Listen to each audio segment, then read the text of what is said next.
जो औरत आपका इस्तेमाल करके चली गई, उसे ब्लॉक मत करो, उसे अपनी खामोशी से तबाह कर दो। नार्सिसिस्ट औरत को गाली नहीं लगती, उसे आपकी गैर मौजूदगी लगती है, क्योंकि उसे ड्रामा चाहिए, अटेंशन चाहिए, रिएक्शन चाहिए, ताकि वो फिर से खुद को किसी की दुनिया समझ सके। पर सोचिए, अगर आप उस खेल से ही बाहर निकल जाएं, अगर आप ना कुछ एक्सप्लेन करें, ना जस्टिफाई करें, बस गायब हो जाएं, तो क्या होगा? वो औरत जो हमेशा खुद को क्वीन समझती थी, अब हर रोज मिरर में खुद से डरने लगेगी। वो चाहती थी कि आप उस पर गुस्सा करें, तड़पें, पूछें क्यों किया ऐसा, पर जब आपने कुछ भी ना पूछा, बस खुद को उठा लिया, तो उसकी ईगो चटकने लगती है। अब उसे रात को नींद नहीं आती, क्योंकि वो जानना चाहती है आप इतने खामोश क्यों हैं? आपने किसी और को तो नहीं चुन लिया? आपको सच में कोई फर्क नहीं पड़ा? और यही खामोशी उसके पूरे नार्सिसिस्टिक सिस्टम को हिला देती है। बदला हमेशा बदतमीजी से नहीं लिया जाता, कभी कभी आपकी नई शांति ही उसकी सबसे बड़ी सजा बन जाती है। अब हम इसी साइलेंस बेस्ड रिवेंज की साइकोलॉजी को खोलेंगे, स्टेप बाय स्टेप बताएंगे कैसे एक नार्सिसिस्ट औरत को सबक सिखाया जाए, बिना बोले, बिना चेस किए, बिना गिरे हुए महसूस किए। तैयार रहिए, क्योंकि ये सिर्फ जंग नहीं है, ये एक मेंटल डिसेक्शन है। रिवेंज चिल्लाकर नहीं, खामोश होकर लिया जाता है। और नार्सिसिस्ट औरत के लिए सबसे बड़ी सजा है आपकी चुप्पी। नार्सिसिस्ट औरत को मारने के लिए आपको हाथ नहीं उठाना पड़ता, ना ही आपको उसे नीचा दिखाने के लिए कोई पोस्ट लगानी होती है। बस एक काम करो, इग्नोर करो। हाँ, सीधा नहीं, स्ट्रैटेजिकली डेड साइलेंट तरीके से, क्योंकि नार्सिसिस्ट औरत की सबसे बड़ी भूख होती है रिएक्शन। उसे फर्क नहीं पड़ता आप उससे प्यार करते हो या नफरत, बस उसे ये चाहिए कि आप उसके इर्द गिर्द घूमते रहें। रिएक्ट मत करो, रिफ्लेक्ट बनो। और जब वो खुद को आप में नहीं देख पाएगी, तो वो खुद को ही मिटाने लगेगी। अब सुनो, उसका दिमाग कैसे फटता है जब आप इग्नोर करते हो। पहले आप हर बात पर जवाब देते थे, हर आर्ग्यूमेंट में जस्टिफाई करते थे, हर कॉल पर दौड़ कर आते थे। और अब आप गायब हो, ना मैसेज, ना स्टेटस, ना एक्सप्लेनेशन, बस शून्यता। ये साइलेंस उसके दिमाग में शोर बनकर गूंजता है। ये नो रिस्पॉन्स उसकी ईगो का फ्यूनरल बन जाता है। अब वो स्क्रॉल करती है, आपका लास्ट सीन, आपका ऑनलाइन स्टेटस, आपके फॉलोअर्स, पर सब डेड लगते हैं। वो सोचती है, कहीं किसी और को तो अटेंशन नहीं मिल रहा, कहीं ये मुझसे ऊपर तो नहीं उठ गया, कहीं इसने मुझे भूला तो नहीं दिया।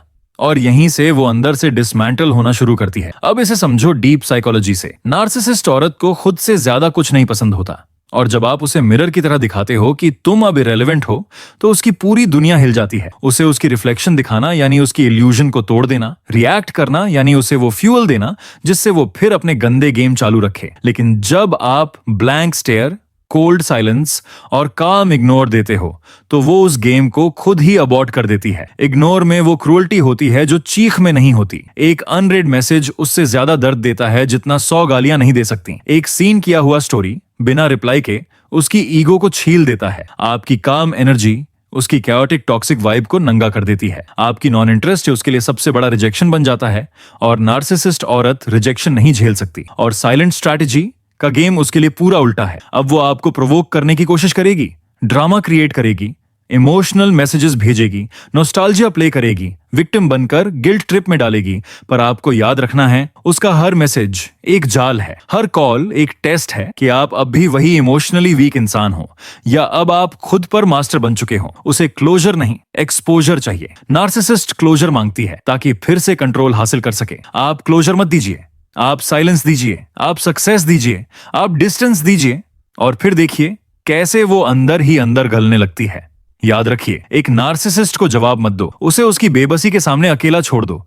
यही उसका सबसे बड़ा पनिशमेंट है। अब आपके इग्नोर करने में एलिगेंस है, डोमिनेंस है, वो भी बिना एक भी शब्द बोले। और सबसे बड़ा बदला वो नहीं कि तुम उसे भुला दो, बल्कि ये कि वो कभी खुद को माफ ना कर पाए तुम्हें छोड़ने के लिए। उस नार्सिसिस्ट औरत ने जब आपको छोड़ा था, तब शायद उसने ये सोचा था, ये मर्द अब टूटेगा, गिरेगा और मुझसे भीख मांगेगा। पर अब वो मर्द जिम में है, वो मर्द किताबों में है, वो मर्द एक बिजनेस एम्पायर की नींव रख रहा है। अब वो मर्द उस गालती को लेकर नहीं जी रहा, बल्कि वो खुद को उस लेवल पर पहुंचा रहा है जहां वो औरत अब एक पास्ट ब्लर से ज्यादा कुछ नहीं लगती। नार्सिसिस्ट को सबसे ज्यादा क्या मारता है? कंपैरिजन और इरेलेवेंस। वो आपको हमेशा अपने नीचे रखना चाहती थी ताकि वो सुपीरियर फील कर सके। लेकिन जब आपने खुद को डेवलप करना शुरू किया, मेंटल, फिजिकल और फाइनेंशियल लेवल्स पर, अब वो सोचती है, इतनी जल्दी बदल कैसे गया? ये पहले से ज्यादा फोकस्ड, पावरफुल और काल्म कैसे हो गया? ये मेरी ही आंखों के सामने लेजेंड बनता जा रहा है और मैं अब कुछ भी नहीं लगती। और ये रियलाइजेशन उसे अंदर से जलाकर खाक कर देती है। अब सुनो, असली पावर क्या है। जब वो आपकी कोई फोटो देखती है तो वो खुद को उस फ्रेम में इमेजिन ही नहीं कर पाती। जब वो किसी से आपका नाम सुनती है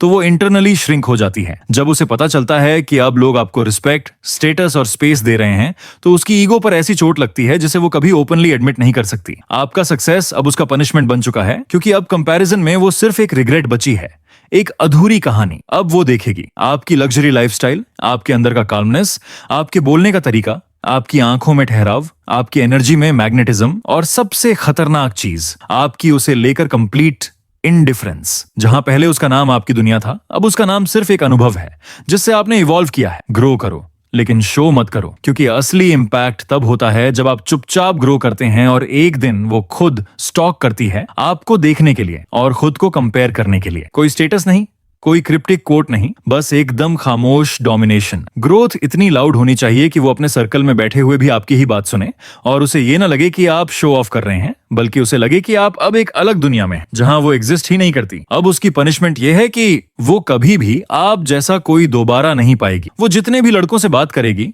वो आपसे मैच नहीं करेंगे। वो जिस अटेंशन को गेम समझती थी, अब उसके पास कोई भी उस डेप्थ से नहीं देगा। वो जितनी बोल्डनेस पर इतरा रही थी, अब उसे वही बोल्डनेस अपनी लोनलीनेस में बदलती दिखाई देगी। और अंत में, ग्रो मत करो उसे दिखाने के लिए, ग्रो करो इसलिए ताकि जब वो खुद को आईने में देखे तो उसे आपसे नहीं, खुद से शर्म आ जाए। अगर तुम्हारा नाम उसकी जुबान पर आ भी जाए तो ऐसा होना चाहिए कि वो सिर्फ सांस ले और कहे, काश मैंने उसे नहीं खोया होता। नर्सिसिस्ट से बदला लेने का एक और बड़ा हथियार है साइलेंस। कभी कभी सबसे ज्यादा डर आवाज में नहीं, खामोशी में होता है, क्योंकि खामोशी सब सुन लेती है लेकिन कुछ नहीं कहती। जब नार्सिसिस्ट औरत आपको हर्ट करके चली जाती है, वो ये मानकर चलती है कि अब ये रोएगा, गिड़गिड़ाएगा, मैसेज करेगा, कॉल करेगा और मैं फिर से अपनी पावर फील करूं। पर जब उसे कोई रिस्पॉन्स नहीं मिलता, ना कॉल, ना टेक्स्ट, ना इवन कोई स्टेटस, वो धीरे धीरे अंदर ही अंदर पैनिक करने लगती है। साइलेंस नार्सिसिस्ट के लिए सबसे बड़ा साइकोलॉजिकल वेपन क्यों है? क्योंकि नार्सिसिस्ट को चाहिए अटेंशन, चाहिए रिएक्शन, चाहिए वो कैओस जिसमें आप रोते हुए उसे दिखाएं कि आप अभी भी उसके इफेक्ट में हैं। लेकिन आपने अब अपनी पूरी एनर्जी नो रिस्पॉन्स में शिफ्ट कर दी है। अब ना आप डिफेंड कर रहे हो, न जस्टिफाई, न एक्सप्लेन, न इवन ब्लॉक कर रहे हो, आप बस दिख ही नहीं रहे। और यही बात उसे मेंटली क्रश करने लगती है। अब शुरू होता है उसका असली डाउनफॉल, जब वो आपको कॉल करती है और आप इग्नोर कर देते हैं, जब वो एक लंबा इमोशनल मैसेज भेजती है और आप उसे सिर्फ सीन करके छोड़ देते हैं, या फिर आपने उसे कंप्लीटली कट कर दिया है बिना कुछ कहे, बिना बदला लिए। तो अब उसके दिमाग में एक सवाल घूमता रहता है, इसका ईगो इतना कैसे ग्रो हो गया? अब ये मुझे क्यों इफेक्ट नहीं होने दे रहा? कहीं ये सच में मूव ऑन तो नहीं कर चुका? नार्सिसिस्ट का सबसे बड़ा डर होता है उसे भुला दिया जाना, उसे इग्नोर कर दिया जाना, इरेलेवेंट हो जाना। और जब आप साइलेंस से उसे दिखाते हो कि अब उसकी प्रेजेंस आपकी जिंदगी में झर जैसी थी, तो वो खुद को मिरर में देखना भी छोड़ देती है, क्योंकि उस मिरर में अब उसकी पावर नहीं, उसकी इनसिक्योरिटी नजर आती है। अब वो कोशिश करेगी वापसी की, किसी रैंडम बात पर मैसेज, पुरानी फोटो पे रिएक्ट, किसी म्यूचुअल फ्रेंड से हालचाल पूछवाना, सोशल मीडिया पे खुद को सुपर हैप्पी दिखाना, या कोई इमोशनल ट्रैप। मैं अब भी सोचती हूँ तुम्हारे बारे में, लेकिन अब आप इमोशनली इम्यून हो चुके हैं। साइलेंस अब आपकी एडिक्शन नहीं,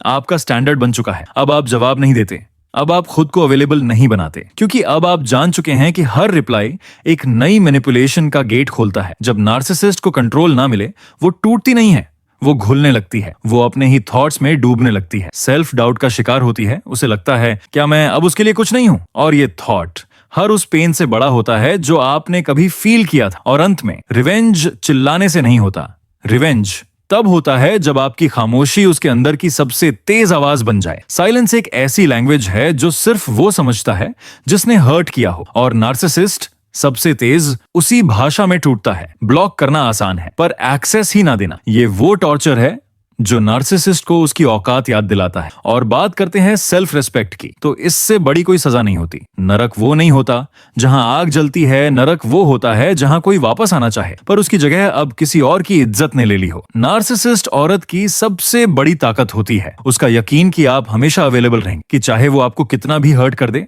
आप एक सिग्नल पर वापस आ जाओगे। लेकिन जब एक मर्द अपनी सेल्फ रिस्पेक्ट को प्रायोरिटी बना लेता है, तब नार्सिसिस्ट का सारा गेम खत्म हो जाता है। हो सकता है उसने माफी मांगी थी, माफ कर दिया, मगर एक्सेस बंद है। वो लौटेगी, जरूर लौटेगी, कभी गिल्ट दिखाकर, कभी आंसू बहाकर, कभी यादों का जाल बिछाकर, कभी यह कहकर कि मैं बदल गई हूं। लेकिन इस बार आप गेम के मैदान में नहीं, सीधे थ्रोन पर बैठे हैं। अब आपके पास न कोई गुस्सा है, न ही कोई रिवेंज का इरादा, बस एक अडोल सेल्फ रिस्पेक्ट है जो उसके हर पुराने हथकंडे को पल में फेंक देती है। नार्सिसिस्ट का साइकोलॉजिकल कोलैप्स तब शुरू होता है जब उसे ये एहसास होता है कि अब उसके आंसू असर नहीं करते, अब उसकी मुस्कान में वो पावर नहीं रही, अब उसकी वापसी पे आपके दरवाजे बंद हैं और ताले बाहर से नहीं अंदर से लगे हैं। आपने उसे माफ कर दिया मगर एक्सेस देना छोड़ दिया, और नार्सिसिस्ट के लिए यही सबसे पेनफुल चीज होती है। अब उसकी ईगो को लगती है आग। नार्सिसिस्ट औरत को आदत होती है जीत की, और वो जीतती है रिएक्शन से, गिल्ट से, डिपेंडेंसी से। लेकिन जब आपने वो सारे रास्ते सील कर दिए, अब ना वो गिल्ट दे सकती है, ना सिंपैथी कमा सकती है, ना कंट्रोल वापस पा सकती है। वो अब खुद से पूछती है, क्या अब मैं वाकई इरेलेवेंट हो चुकी हूँ? क्या ये वही मर्द है जिसने कभी मुझे चेस किया था? क्या इसे अब सच में मेरी जरूरत नहीं? सेल्फ रिस्पेक्ट नार्सिसिस्ट के लिए सबसे जहरीला ट्रूथ होता है। जब आप उसे वही रिस्पेक्ट नहीं देते जो वो खुद अपने लिए डिमांड करती थी, बल्कि उससे ज्यादा सेल्फ रिस्पेक्ट खुद के लिए रख लेते हैं, तो उसे अपने आप से नफरत होने लगती है। क्योंकि नार्सिसिस्ट को मिरर्स पसंद होते हैं जो उसके अकॉर्डिंग रिफ्लेक्ट करें। लेकिन अब आप मिरर नहीं, एक बंद दरवाजा बन चुके हैं जिसके पीछे ना आग है ना दर्द, बस कंप्लीट इंडिफरेंस है। अब फर्क ही नहीं पड़ता। यही तो सबसे बड़ी सजा है। पहले आपने उसे लव दिया, टाइम दिया, लॉयल्टी दी, उसने उसे वीकनेस समझा। अब आपने उसे कुछ भी नहीं दिया, ना एक्सप्लेनेशन, ना चांस, ना क्लोजर। अब आप रिएक्ट नहीं करते, आप एग्जिस्ट ही नहीं करते उसके लिए। अब उसे मिलती है वो दीवार जो पहले दरवाजा हुआ करती थी, जो माफी मांगती थी अब उसे जवाब नहीं मिलता, वो जो कॉल करती थी अब रिंगटोन तक नहीं जाती, वो जो सोचती थी कि ये तो मेरे बिना जी नहीं पाएगा, अब आपको देखकर समझती है कि आप उसी वक्त पैदा हुए थे जब वो चली गई थी। नार्सिसिस्ट औरत का एम्पायर ईगो पर बना होता है, और जब आप उसे एंट्री ना देकर उसके सामने अपनी बाउंड्रीज खींच देते हैं, तब उसे खुद से नफरत होने लगती है कि मैं उसके लिए कुछ नहीं बची। और ये एहसास हर इंसल्ट, हर इग्नोर, हर रिवेंज से 1000 गुना ज्यादा तकलीफदेह होता है। जो मर्द खुद को चूज कर ले वो नार्सिसिस्ट औरत के लिए सबसे खतरनाक इंसान बन जाता है, क्योंकि वो अब चाहकर भी उसे तोड़ नहीं सकती, क्योंकि अब वो मर्द अनरीचेबल हो चुका है। उसकी नजरों में वही पावरफुल होता है जो उसके गेम से बाहर निकल चुका होता है। नार्सिसिस्ट औरत को खुद पर शक कभी नहीं होता। उसे हमेशा लगता है कि जो भी इंसान उसकी जिंदगी में आया है वो एक कैरेक्टर है उसके शो का, और उसे कंट्रोल करना उसका हक है। लेकिन जब वो देखती है कि एक मर्द अब उस शो का हिस्सा नहीं है, अब वो ना अपलॉड करता है, ना रिएक्ट करता है, बल्कि अपनी खुद की स्क्रिप्ट लिख रहा है, तब उसकी दुनिया हिलने लगती है। नार्सिसिस्ट औरत के लिए पावर का मतलब क्या है? कि लोग उसे चेस करें, हर वक्त उसे चाहें, उसके बिना अधूरे महसूस करें, उसके हर एक्शन पर रिएक्शन दें। वो इसी पावर को फ्यूल बनाकर जीती है। और जब एक मर्द इस पावर को डिनाई करता है, जब वो कहता है अब मुझे कुछ प्रूव नहीं करना, अब मुझे कोई एक्सप्लेनेशन नहीं देनी, अब मुझे बस खुद को जीना है, तो नार्सिसिस्ट औरत के अंदर साइकोलॉजिकल अर्थक्वेक आता है। अब वो खुद से डरने लगती है। पहले उसे लगता था ये तो मेरे बिना जी नहीं पाएगा, अगर मैं गई तो ये रोएगा, मगर अब उसे जो दिखता है वो ये है। आपने अपने लुक्स पे काम करना शुरू कर दिया। आपकी प्रेजेंस अब उसकी यादों से कहीं ज्यादा शार्प हो चुकी है। आप किसी और के पीछे नहीं, खुद के साथ चल रहे हैं। अब आप उसके लिए एक चेहरा नहीं, एक आईना बन गए हैं जिसमें वो खुद को बेबस, पावरलेस और हॉलो देखती है। आप अब उसका इल्यूजन नहीं, उसका ईगो बर्न हो। एक नार्सिसिस्ट के लिए दुनिया 2 हिस्सों में बटी होती है। पहले जो उसके गेम्स में फंसे रहते हैं, दूसरे जो गेम छोड़ चुके होते हैं। पहले हिस्से वाले हर बार उससे वैलिडेशन मांगते हैं, हर बार गिल्ट लेते हैं, हर बार उसके इमोशनल ड्रामा में उलझते हैं। लेकिन दूसरे हिस्से वाले वो उस गेम की ही ग्रेविटी तोड़ चुके होते हैं। और नार्सिसिस्ट के लिए यही सबसे बड़ा इंसल्ट होता है। आप उसके लिए अब पजल नहीं, पावर बन चुके हो। जब आप उसके मैसेज को इग्नोर करते हैं, ना गुस्से से, ना ईगो से, बल्कि कंप्लीट इंडिफरेंस से। जब आप उसकी तस्वीरें देखकर भी कुछ महसूस नहीं करते, जब वो पास से गुजरे और आप नजर भी ना उठाएं, तब वो रियलाइज करती है कि अब आपकी दुनिया में वो एग्जिस्ट ही नहीं करती। और नार्सिसिस्ट औरत के लिए किसी की दुनिया से इनविजिबल हो जाना उसके ईगो के लिए सबसे बड़ी हार होती है। अब आप उसके दिमाग का अनआंसर्ड क्वेश्चन बन जाते हो। वो सोचेगी क्यों अब ये फर्क नहीं पड़ता? क्या अब ये सच में खुश है? क्या कोई और है उसकी लाइफ में? क्या मैं कभी भी स्पेशल नहीं थी? और जवाब कोई नहीं देगा, क्योंकि आप अब एक चैप्टर नहीं, पूरा अलग किताब बन चुके हैं। जब आप प्रूव करना छोड़ देते हैं, तभी आप पावरफुल बनते हैं। जिस दिन आप किसी को एक्सप्लेन करना छोड़ देते हैं कि आप क्या थे, और बस वो बन जाते हैं जो आप होना चाहते हैं, वहीं से शुरू होती है आपकी असली ताकत। नार्सिसिस्ट औरत आपको अपनी दुनिया में वापस खींचने की बहुत कोशिश करेगी, ड्रामा से, इमोशनल ट्रैप से, गिल्ट ट्रिप से, रिमाइंडर्स से, नॉस्टैल्जिया से। मगर अगर आप एक भी जवाब नहीं देते और सिर्फ खुद के वर्जन को अपग्रेड करते रहते हैं, तो वो खुद को पावरलेस समझने लगती है। अब आप उसका ट्रॉफी नहीं, उसका रिमाइंडर ऑफ फेलियर बन चुके हो। अब जब लोग उसकी लाइफ में आते हैं और पूछते हैं वो लड़का कहाँ है जो तुम्हारे साथ था, क्यों टूटा वो रिश्ता, तुमने छोड़ दिया या उसने, तो वो सिर्फ हंसती है, मगर अंदर से डर जाती है, क्योंकि उसे पता है कि आप वापस नहीं आने वाले। गेम से बाहर निकलना ही असली जीत है। आपने उसकी चालें समझी मगर जवाब नहीं दिया,